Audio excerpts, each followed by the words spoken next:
Hello, Jillian. Ken Taylor here, or as your dad calls you, Jules. Um, this is Ken Taylor, and taking a look at your video here. And gotta say, now I'm gonna kind of jump all over the place here and kind of meander. I have some examples for you. This is your 300s, and I think your friend was timing you here. Um, I also didn't realize that you were not in the same place that your dad is. You're 5 hours away. So this is very, very unique and actually really, really fun for me.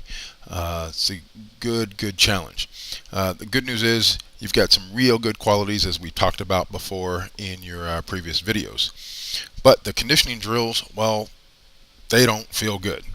The problem with conditioning drills is we keep conditioning at the old running style and old speed, and then we get tired fast and it still hurts, and there's extra stress and pressure because of the testing coming up and the goals that you have to make. And what I really want to do is kind of focus on getting you faster and running easier so that it doesn't hurt so much. The issue is it takes a little bit of time, and I know you have your test coming up here in about 4 or 5 days or next week. Um, but really surprised and very pleased on how fast and how free and easy you ran this first part. Legs are up, bouncing off the balls of your feet, and that is great for sprinting, going straight ahead when you're not doing conditioning drills. So we kind of have two things here, two strategies. One is the strategy of running well and easy, and then two is the strategy of how to do conditioning drills, and in this case, liners, or as you call them nowadays, suicides, or whatever your group calls them, just kind of running back and forth. It's amazing, 2014, and we can't be more creative than doing this for conditioning. But so be it. Our big thing to focus on is how do we get this done, and I have some examples for you. Again, very nice job of improving your running style, form, and function. I don't know if it feels better. Your dad said you had some good things to say about um, what you have seen and how you have improved. And this looks like it right here. This is great. Back leg is straight, almost off the ground. Knee is up, foot is under the knee. Now we just want to keep that there and then cycle straight down. Arm is here, and of course this is the first one, so we're not tired, we're not fatigued. You'll see as we move along. So this is good because this arm right here, see where your hand is, swings right by your hip bone. The base of the palm of the hand should swing right by that hip bone every single time. When it gets up to the front, it should chop straight right straight back down to the backside right here, and that's what you're doing here, at least on the left arm. Right arm is not as precise, but still better than when we first started. So very good job there. That looks great. Now when you're going into the line, you have some nice quick little steps.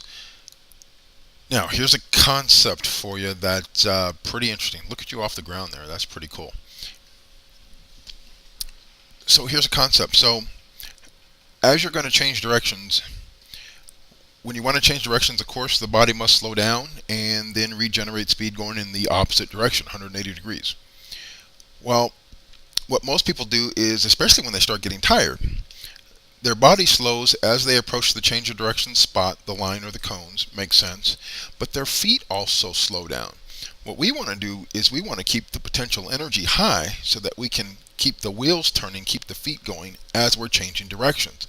And now you do this on the first one, and it's easy to do on the first one because, well, simply we're not tired yet. So if you're approaching that line at, let's say, a body speed, remember the three speeds? Body speed, leg speed up, leg speed down. So we have body speed and then the cycling speed of the feet, like a kid being on a bike. So as your body approaches the line, your mile per hour will slow down. So you will slow down. Well, as you approach the line, your foot speed needs to actually increase and not slow down, and mostly when you're tired, because we want to keep that potential energy. We want to keep the feet moving as you approach. Also, as you approach the line, we also want you to turn the body almost sideways and run sideways for about 2 steps, because we know which way you're going to go. back the other direction. So we don't need to run straight into the line and make a big effort to turn. And it's really difficult to do, to make a big turn, of course, when you are tired. So you do a really good job here of, look at the quick little feet, look at the turn. Okay, so everything is great there. Now here is another thing. So this looks pretty good. Now you can see how you're kind of late. And I have some examples for you too. Now, would you believe you have done a great job of getting out of there? Look at that knee lift. That is outstanding. The only problem is, look at that position. Did you even see that position? I know it's kind of blurry. That is like a track athlete coming out to start, and I thought you weren't fast. You can put your body in the position like everybody else. The only problem is, we're doing conditioning drills, and this takes too much energy and effort.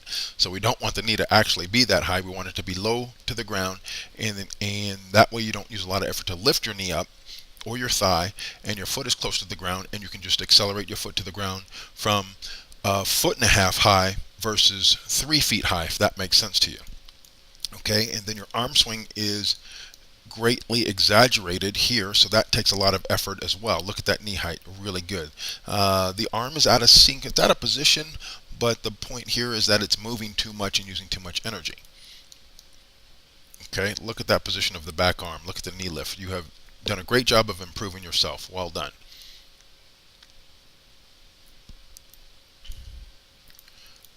Okay, now as we are running, and I think I am going to do this in 2 videos here, you can see where your arm is. So right here, your body is straight up and down, and your arm, the back elbow, that's okay for sprinting. I think it should be lower because we're doing conditioning drills. We don't want to use a lot of range of motion.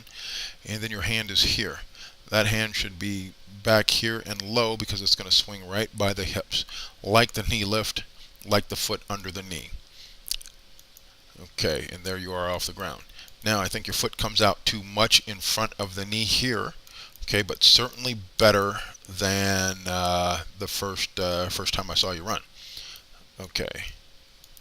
Okay, so you can see where the hand is. The body has a little twist in it. Okay, so that hand should be about just right here. I mean, barely moving because we're doing conditioning drills. Okay, there's another frame I really wanted to get to.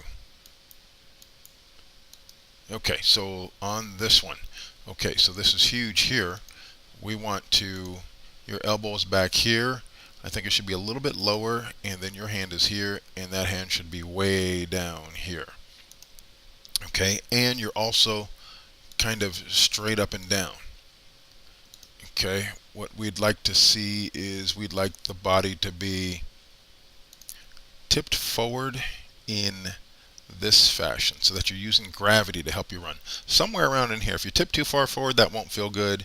If you're straight up and down, you'll use too much effort to run. So where's the perfect spot? We don't know until we practice. That's why we call it training. So we try to figure out what works best for you. So it'll take a while to kind of get used to tipping forward. And of course your shoulders are high as well. Keep the shoulders low, head forward, chin down, and just kind of let yourself kind of fall and float forward. But what a great job of improving your run. And the good news is that there is more there. Okay, so yeah, you could definitely be forward on this with the upper body. About like that. You'll see in the example videos or example videos from my next recording. Okay, I'll see you on the next tape.